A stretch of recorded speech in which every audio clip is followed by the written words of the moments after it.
Dear student, आज की class में हम आप लोगों के सामने पुनः तीसरा प्रैक्टिस सेट लेकर के आए हुए हैं।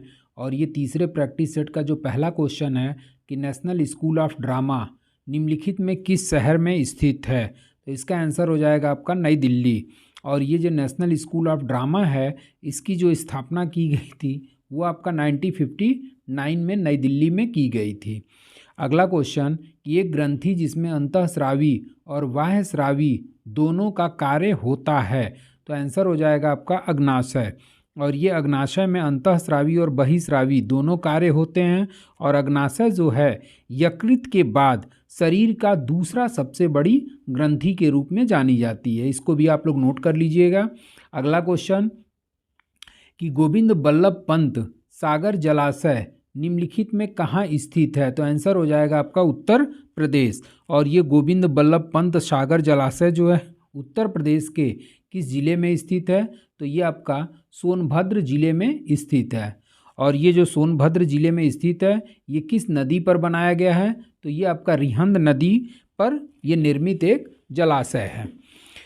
अगला क्वेश्चन कि वर्तमान में किसे देश का 48वां मुख्य न्यायाधीश नियुक्त किया गया, तो आंसर हो जाएगा आपका एन.वी. रमन्ना। और ये एन.वी. रमन्ना जो हैं भारत के सुप्रीम कोर्ट के 48वें मुख्य न्यायाधीश के रूप में नियुक्त किया गया, जबकि वर्तमान में ये क्रम चल रहा है आपका 50वां। और 49वां के रूप में यू ललित को नियुक्त किया गया था, यू ललित। और जबकि वर्तमान में आपके चीफ जस्टिस ऑफ इंडिया जो हैं वो 50वें क्रम के हैं। और इस समय जो वर्तमान सर्वोच्च न्यायालय के मुख्य न्यायाधीश हैं वो हैं आपके डी.वाई. चंद्रचूड़। तो इस तरीके से आपका 48वां, 49वां और 50वां ये तीनों क्रम हम आप लोगों को डिस्क्राइब कर दिए। अगला क्वेश्चन कि तुलुव राजवंश की स्थापना किसने किया था, तो तुलुव राजवंश की जो स्थापना करने वाला व्यक्ति था वो वीर नरसिंह था। और इसी वीर नरसिंह के द्वारा तुलु वंश की स्थापना की गई थी। और इसने 1509 ईस्वी तक विजयनगर साम्राज्य पर अपना शासन स्थापित किया था। और इसी विजयनगर साम्राज्य के जो संस्थापक हुआ करते थे वो थे आपके हरिहर और बुक्का। और इसी हरिहर और बुक्का नामक दो भाइयों ने विजयनगर साम्राज्य की स्थापना किया। छठवां क्वेश्चन कि कौन सा पठार भारत के खनिज दिल के देश के रूप में जाना जाता है, तो आंसर हो जाएगा आपका छोटा नागपुर का पठार। और ये छोटा नागपुर का पठार भारत के खनिज दिल के देश के रूप में जाना जाता है। और यहाँ से जो भी प्राप्त होने वाले खनिज हैं वो हैं आपका कोयला हो गया, अभ्रक हो गया, बॉक्साइट हो गया, तांबा, चूना पत्थर और एस्बेस्टस। तो ये सारी चीज़ें, ये सभी खनिज जो हैं छोटा नागपुर से पाया जाता है। इसी कारण से इसे खनिज दिल के देश के रूप में भी जाना जाता है। अगला क्वेश्चन कि यमुना एक्सप्रेस वे की लंबाई कितनी है, तो यमुना एक्सप्रेस वे की जो लंबाई है वो 165.53 किलोमीटर है। और यह यमुना एक्सप्रेस वे जो है ये ग्रेटर नोएडा से आगरा को जोड़ता है, ग्रेटर नोएडा से आगरा को जोड़ता है। ये भी क्वेश्चन आपके परीक्षाओं में पूछा जा चुका है। तो इसकी यमुना एक्सप्रेस वे की कुल लंबाई 165.53 किलोमीटर जो कि ग्रेटर नोएडा और आगरा को जोड़ता है। अगला क्वेश्चन कि वैश्विक स्तर पर प्रथम अंतर्राष्ट्रीय योग दिवस कब मनाया गया था, तो वैश्विक स्तर पर, विश्व स्तर पर जो प्रथम अंतर्राष्ट्रीय योग दिवस मनाया गया था वो आपका 21 जून 2015 को मनाया गया था। ये बिल्कुल इजी ऑप्शन दिया है क्योंकि सबको पता है कि योग दिवस कब मनाया जाता है, तो 21 जून को। और 21 जून से रिलेटेड कोई भी ऑप्शन में नहीं है तो सीधे सीधे आप किस पे चले जाएंगे, 21 जून जहाँ भी है वो 2015 में पहली बार मनाया गया था। और ये जो 2023 में, इसको आप लोग ज़रूर नोट कर लीजिए, 2023 में जो अंतर्राष्ट्रीय योग दिवस मनाया गया उसका थीम जो था वो वसुधैव कुटुंबकम के रूप में रखा गया। तो 21 जून 2023 को जो योग दिवस मनाया गया उसका थीम क्या था, वसुधैव कुटुंबकम। अगला क्वेश्चन कि भारतीय संविधान में लोगों के लिए कल्याणकारी राज्य की स्थापना के बारे में कौन सा अनुच्छेद है, तो आंसर हो जाएगा आपका अनुच्छेद 39। और इसी अनुच्छेद 39 का उद्देश्य जो है एक जन कल्याणकारी राज्य की स्थापना करना है। 10वां क्वेश्चन कि उत्तर प्रदेश में कहार जाति द्वारा किया जाने वाला चौरसिया नृत्य निम्नलिखित में किस जिले में आयोजित किया जाता है? तो इसका आंसर हो जाएगा आपका जौनपुर। अगला क्वेश्चन कि भुवनेश्वर किस राज्य की राजधानी है? तो भुवनेश्वर जो है आपका ओडिशा राज्य की राजधानी है और इस राज्य की स्थापना 1950 में की गई थी। अगला क्वेश्चन कि बिरजू महाराज किस नृत्य शैली से संबंधित हैं? और ये बिरजू महाराज जो हैं आपके कथक नृत्य शैली से संबंधित हैं और इसी बिरजू महाराज का संबंध जो है वो किस घराने से है? तो इनका संबंध जो है लखनऊ घराने से माना जाता है, जबकि इनका मूल नाम जो है वो बृजमोहन मिश्र है, पंडित बृजमोहन मिश्र। अगला क्वेश्चन कि कीटों में गैसों के आदान प्रदान के लिए वायु नली के संजाल को क्या कहते हैं? तो इसका आंसर हो जाएगा आपका श्वास नली, जिसको कि इंग्लिश में ट्रेकिया के नाम से जाना जाता है।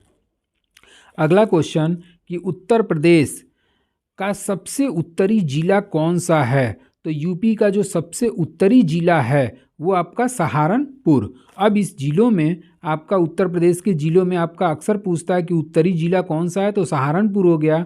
जबकि आपका पूर्वी जिला जो है वो कौन सा हो गया? तो पूर्वी जिला आपका बलिया हो गया। उसके बाद से आपका पश्चिमी जिला कौन सा हो गया? तो पश्चिमी जिला आपका शामली हो गया। और जबकि आपका दक्षिणी जिला कौन सा है? तो दक्षिणी जिला आपका सोनभद्र। तो ये चारों दिशाओं का अंतिम जिले का नाम जरूर आप लोग याद रखिएगा, ये यूपी स्पेशल में अक्सर क्वेश्चन पूछ देता है। अगला क्वेश्चन कि निम्नलिखित गैसों में से कौन से पानी में घुलनशील है? तो आंसर हो जाएगा आपका अमोनिया। और ये अमोनिया गैस जो है पानी में घुलनशील है और एक तीक्ष्ण गंध वाली रंगहीन गैस है जो हवा से हल्की होती है और इसका सामान्य सूत्र जो होता है वो NH3 होता है। अगला क्वेश्चन कि ब्रह्मांड सुंदरी मिस यूनिवर्स पुरस्कार की प्रथम भारतीय महिला विजेता कौन है? तो मिस यूनिवर्स बनने वाली जो प्रथम भारतीय महिला हैं वो हैं आपकी सुष्मिता सेन। और इसी सुष्मिता सेन को 1994 में मिस यूनिवर्स का ताज दिया गया था। और अब तक कितनी भारतीय महिलाओं ने मिस यूनिवर्स प्रतियोगिता जीता है? तो वो है आपका 3, जिसमें आपका दूसरा थी लारा दत्ता। और ये लारा दत्ता किस वर्ष? तो 2000 में। उसके बाद से तीसरी जो हैं वो हैं आपकी हरनाज सिंधु। और हरनाज सिंधु को यह ताज जो है 2020 में दिया गया। तो इस तरीके से मिस यूनिवर्स प्रतियोगिता जीतने वाली भारतीय महिलाएं ये 3 हैं। अगला क्वेश्चन कि वैक्यूम फ्लास्क का आविष्कार किसने किया था? तो वैक्यूम फ्लास्क का आविष्कार जो है वो जेम्स डेबर के द्वारा किया गया था। और किस सन में किया गया था? तो 1982 में इनके द्वारा वैक्यूम फ्लास्क का आविष्कार किया गया। अगला क्वेश्चन कि टेलीफोन नेटवर्क के तारों पर डेटा संचरण द्वारा इंटरनेट उपलब्ध कराने के लिए कौन सी प्रौद्योगिकी का इस्तेमाल किया जाता है? तो आंसर हो जाएगा आपका डी, डिजिटल सब्सक्राइबर लाइन का प्रयोग किया जाता है। 19वां आपका कि भारतीय स्वतंत्रता के बाद निम्नलिखित में कौन उत्तर प्रदेश का प्रथम पुलिस महानिरीक्षक हुआ था? तो इसका आंसर हो जाएगा VN लहरी। और ये VN लहरी जो थे स्वतंत्रता प्राप्ति के बाद यूपी के प्रथम DGP के रूप में कार्यरत हुए। जबकि वर्तमान नाम आप लोग नोट कर लीजिए कि यूपी के वर्तमान DGP जो हैं वो हैं आपके विजय कुमार। वो कौन है? विजय कुमार। अगला क्वेश्चन कि India's power elite class cast and a culture revolution निम्नलिखित में किसके द्वारा लिखी गई पुस्तक है? तो आंसर हो जाएगा आपका संजय बारू। और ये जो पुस्तक है ये भूतपूर्व प्राइम मिनिस्टर मनमोहन सिंह के मीडिया सलाहकार जो हुआ करते थे संजय बारू, इन्हीं के द्वारा लिखी गई यह पुस्तक है। अगला क्वेश्चन कि जुलाई 2019 में विंबलडन में 100वीं जीत दर्ज करने वाले विश्व के प्रथम खिलाड़ी कौन हैं? तो आंसर हो जाएगा आपका रोजर फेडरर। और इस विंबलडन पे बहुत सारे क्वेश्चन आते हैं, या ग्रैंड स्लैम एक तरीके से कह लीजिए। इस ग्रैंड स्लैम प्रतियोगिता में बहुत सारे क्वेश्चन बनते हैं, जिसमें आपका वह कौन सी प्रतियोगिता है जो घास के मैदान पर खेली जाती है? तो आंसर हो जाएगा विंबलडन। और ये ग्रैंड स्लैम प्रतियोगिता वर्ष में 4 प्रतियोगिताएं आयोजित करता है। इन चारों प्रतियोगिताओं का मंथ वगैरह भी क्वेश्चन आता है, इसको भी आप लोग देख लीजिएगा। अगला क्वेश्चन कि निम्नलिखित में से प्राचीन भारत की कौन सी लिपि दाहिने से बाएं की ओर लिखी जाती है? तो आंसर हो जाएगा आपका खरोष्टी लिपि। 23वां क्वेश्चन, और इस 23वें क्वेश्चन में निम्नलिखित में किस वर्ष सरकारिया आयोग जिसे केंद्र राज्य संबंधों में परिवर्तन की संस्तुति का अधिकार दिया गया था, ने अपना प्रतिवेदन जमा किया? तो आंसर हो जाएगा आपका 1983। और इसी 1983 में केंद्र सरकार के द्वारा सरकारिया आयोग का गठन किया गया, जो केंद्र और राज्यों के मध्य संबंधों की जांच के लिए किया गया था। और इस आयोग का जो नामकरण हुआ था, वो नामकरण जो है न्यायमूर्ति रंजीत सिंह सरकारिया के नाम पर ही किया गया। अगला क्वेश्चन 24वां कि 2021 में प्रधानमंत्री नरेंद्र मोदी द्वारा निम्नलिखित में किस खेल पुरस्कार का नाम परिवर्तित करके मेजर ध्यानचंद खेल रत्न पुरस्कार कर दिया? तो आंसर हो जाएगा आपका राजीव गांधी खेल रत्न पुरस्कार। और ये जो राजीव गांधी खेल रत्न पुरस्कार था, इसकी शुरुआत 1991-92 में की गई थी और 2021 में नरेंद्र मोदी ने इसी राजीव गांधी खेल रत्न पुरस्कार का नाम बदल करके मेजर ध्यानचंद खेल रत्न पुरस्कार कर दिया। और जब 1991-92 में इस पुरस्कार की शुरुआत की गई, तो पहला जो पुरस्कार दिया गया था वो विश्वनाथन आनंद को प्रदान किया गया था। विश्वनाथन आनंद, शतरंज खिलाड़ी विश्वनाथन आनंद। जबकि आपका 2023 में आपका अभी हाल फिलहाल में मेजर ध्यानचंद खेल रत्न अवार्ड दिया गया, और ये 2 बैडमिंटन खिलाड़ी चिराग शेट्टी और सात्विक साईराज को 2023 का मेजर ध्यानचंद खेल रत्न पुरस्कार प्रदान किया गया। इसको जरूर नोट कर लीजिएगा। अगला क्वेश्चन कि सापेक्षता के सिद्धांत इनमें से किसके द्वारा प्रतिपादित किया गया? तो आंसर हो जाएगा आपका अल्बर्ट आइंस्टीन के द्वारा सापेक्षता के सिद्धांत का वर्णन किया गया था। हालांकि अगर प्राचीन इतिहास में देखा जाए तो नागार्जुन का भी नाम आता है, और इन्होंने सापेक्षता के सिद्धांत का वर्णन अपनी पुस्तक माध्यमिका सूत्र में किया था। अगला क्वेश्चन कि भारत में विश्व का सबसे बड़ा वाईफाई नेटवर्क कहाँ स्थापित किया गया? तो आंसर हो जाएगा आपका पटना। और ये 2014 में, फरवरी 2014 में विश्व का सबसे बड़ा वाईफाई नेटवर्क पटना में स्थापित किया गया था, जो 20 किलोमीटर लंबा है। वाईफाई जोन जो है वो कितना लंबा है? तो 20 किलोमीटर लंबा है। अगला क्वेश्चन कि एमनेस्टी इंटरनेशनल क्या है? तो एक मानवाधिकार संगठन है, और इसी एमनेस्टी इंटरनेशनल की स्थापना जो की गई थी वो 1961 में की गई थी, जिसका उद्देश्य होता है मानवीय मूल्यों एवं मानवीय स्वतंत्रता को बचाए रखना तथा भेदभाव को मिटाना। अगला क्वेश्चन कि आधुनिक संदर्भ में किस देश ने पहले स्वर्ण मानक को अपनाना शुरू किया? तो इसका चौथा ऑप्शन जो है वो आपका संयुक्त राज्य अमेरिका, फ्रांस, इटली और यूनाइटेड किंगडम। तो इसका आंसर हो जाएगा यूनाइटेड किंगडम। और इसी यूनाइटेड किंगडम के द्वारा आपका रजत मानक की जगह पर स्वर्ण मुद्रा मानक को अपनाया गया था। 29वां क्वेश्चन कि हिंद महासागर और लाल सागर को कौन सी जल संधि जोड़ती है? तो हिंद महासागर और लाल सागर को जोड़ने वाली जो जल संधि है वो आपका बाब अल मांडेव, और इसी बाल अब मांडेव के द्वारा लाल सागर तथा हिंद महासागर को ये जोड़ने का काम करता है। और जो जल डमरू मध्य होता है, ये जल डमरू मध्य प्राकृतिक रूप से निर्मित 2 बड़ी जल संरचनाओं को जोड़ने वाला चीज ही क्या कहलाता है? जल डमरू मध्य कहलाता है। अगला क्वेश्चन कि जब प्रकाश एक माध्यम से दूसरे में जाता है तो निम्नलिखित में कौन सा सही नहीं बदलता? तो इसका आंसर हो जाएगा आपका आवृत्ति। और प्रकाश का वेग की गणना सबसे पहले रोमर के द्वारा किया गया था। तो प्रकाश के वेग का ये भी नोट कर लीजिए, प्रकाश के वेग की गणना सबसे पहले किसने किया था? रोमर ने किया था। और जब प्रकाश की किरण एक माध्यम से दूसरे माध्यम में आती है तो अपवर्तन में प्रकाश का तरंग दैर्घ्य और प्रकाश का वेग बदलता है, जबकि आवृत्ति नहीं बदलती। अगला क्वेश्चन कि भारतीय राष्ट्रीय कांग्रेस द्वारा किस दिन को पूर्ण स्वराज्य घोषित किया गया?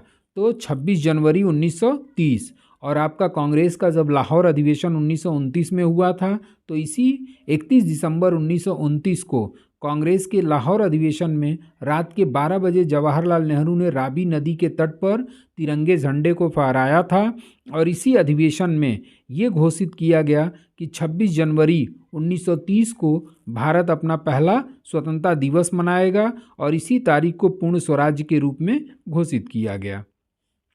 अगला क्वेश्चन कि भारत में बजट घाटे को पूरा करने की तदर्थ ट्रेजरी बिल समाप्त कर दिया गया। तो इसका आंसर आपका हो जाएगा 1 अप्रैल 1997 और बजट घाटे को कम करने के लिए तदर्थ ट्रेजरी बिल प्रणाली को 1 अप्रैल 1997 को बंद कर दिया गया। अगला क्वेश्चन कि प्रदेश में नवाबगंज पश्चिम बिहार कहाँ स्थित है। तो नवाबगंज पश्चिम बिहार जो है आपका उन्नाव में स्थित है और कानपुर लखनऊ मार्ग पर जब आगे बढ़ेंगे तो इसी के बीच में आपका उन्नाव नवाबगंज पश्चिम बिहार पड़ता है। अगला क्वेश्चन कि आनंद वन और इसी नवाबगंज पश्चिम बिहार का नया नाम आप लोग नोट कर लीजिए और इसका नया नाम है आपका चंद्रशेखर आज़ाद पश्चिम बिहार कर दिया गया है, चंद्रशेखर आज़ाद पश्चिम बिहार। अगला क्वेश्चन कि आनंद वन स्थापित करने के लिए कौन सा विख्यात है। तो आनंद वन विकलांग एवं कुष्ठ रोगियों के पुनर्वास के लिए जो आपका स्थापित किए थे वो बाबा आमटे और इसी आनंद वन की स्थापना करने के लिए बाबा आमटे को माना जाता है और इन्होंने महाराष्ट्र के चंद्रपुर शहर में इस आश्रम को स्थापित किया था, महाराष्ट्र चंद्रपुर शहर। अगला 35वां क्वेश्चन कि विश्व व्यापार संगठन WTO का मुख्यालय कहाँ स्थित है। तो WTO का जो मुख्यालय स्थित है विश्व व्यापार संगठन का वो जेनेवा स्विट्जरलैंड में और इसी WTO की स्थापना से भी रिलेटेड क्वेश्चन आपके परीक्षाओं में आता है जो कि 1995 में स्थापित किया गया था। अगला क्वेश्चन कि कौन सा जनपद राप्ती नदी के किनारे स्थित है। तो आंसर हो जाएगा आपका गोरखपुर और ये राप्ती नदी का जो उद्गम स्थल है ये नेपाल से आती है और गोरखपुर शहर इसी राप्ती नदी के तट पर स्थित है। अगला क्वेश्चन कि वात्सल्य मेला प्रति वर्ष कहाँ आयोजित किया जाता है। तो वात्सल्य मेला जो है वो प्रत्येक वर्ष नई दिल्ली में आयोजित किया जाता है। 38वां क्वेश्चन कि भारतीय मुद्रा के लिए प्रतीक चिन्ह का डिजाइन किसने तैयार किया।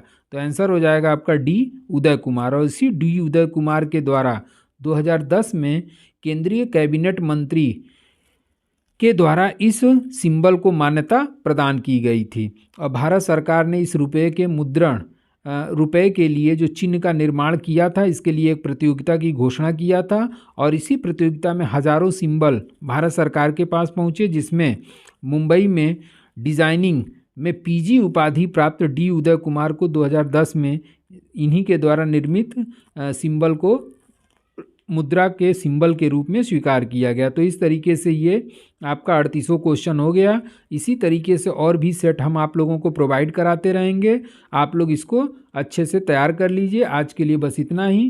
Thank you so much.